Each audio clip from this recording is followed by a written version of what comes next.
So why didn't we see the bear the first time? Say it loud. I was counting the ball. Okay, you weren't looking for it. It's hard to see something that you're not looking for. Let me put it a different way. When your awareness is raised, you see the invisible. Think about that for a second. Imagine for a second that there were things going on around you on a regular basis that you're not seeing, that if you saw, would allow you to escape not only an addiction maybe, a toxic relationship maybe, or that you would simply be able to put yourself in a position that your happiness level on a daily basis started increasing. Now think about this. If your happiness level starts going up, you stop producing a constant stream of what's called cortisol. Cortisol will not only pull down your energy level, cause you not to get into deep sleep, but will also help you start collecting more weight on a regular basis. Plus, you will be depressed and want to sleep more, but you won't sleep well. The idea is, if you can just do one little thing to start that change moving, what impact would that have on you? Okay, so here's the number one result of people who are not aware of what's going around them. In other words, intrapersonally, it's called anger. It's probably one of the biggest addictions I know of. It is also the number one comorbid addiction. Translated means, let's say I'm addicted to alcohol, just for argument's sake. Okay.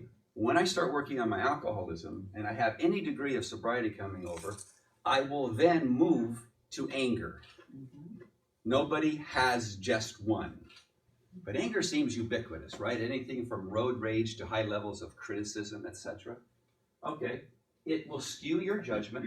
So has anyone been in a really heated battle with someone and had complete clarity of thought, complete clarity of words? Everything you said was so articulated well. There was no emotion at all, completely neutral. You're able to fully understand and comprehend what's going on. Good. Nobody is disillusioned yet. So what happens when we get triggered like that, we actually shut down our prefrontal cortex. That's what anger does. Because we get drugs to replace that feeling. In other words, every time you get angry, every time you have to criticize someone, you're basically shooting yourself with a little bit of an opiate to feel good about acting stupid. So welcome. We are all addicts. Hi, my name is Richard. I'm addicted too. All right. It reduces your rationality. We already said the brain because of the drug altering aspects of it. You'll have a lot less likelihood of even being aware. More things will become blind, or you'll be blind to them. It is very much associated with pride and bullying, and it fragments your brain. Here's a study. So what they tried, they took the awareness only in the study and said, we're going to find out what level awareness has on obesity. 1,600 participants. The traditional research is that if anyone's ever gone to the doctor, they give you these long lists of things that nobody will ever do. Somehow they feel good about giving you something that can't be done. So typical thing is join the club, eat less, take the stairs instead of the elevator, even though you work on the 87th floor.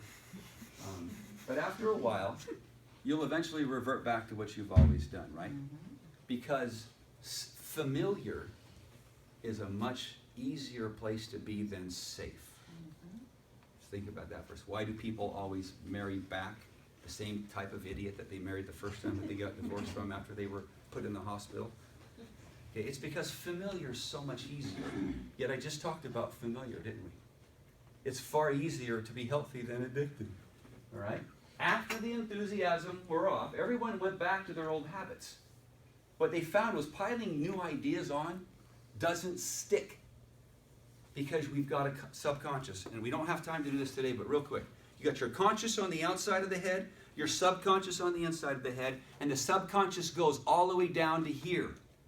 All of your body parts, the major organs, your heart, your digestive tract, the microbiome, your liver, your kidneys, your reproductive organs, are all tied directly to the subconscious. When you understand that when you have a feeling, so let's just say for argument that I make you really nervous because I've been your bully, and you see me walking down the hallway, and what would she typically feel? What would be going on if I really was her bully? I'm her boss and I'm just a horse's patoot. I come walking down the hallway.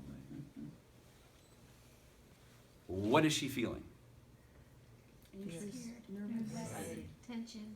All right, so everybody, for a second, tell me where you feel fear. Just point.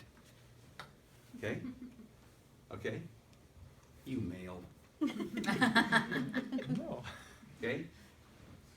Your first assignment, if you don't know where you feel emotion, fear, anxiety, anger, whatever it might be, start paying attention. It's critical. Why?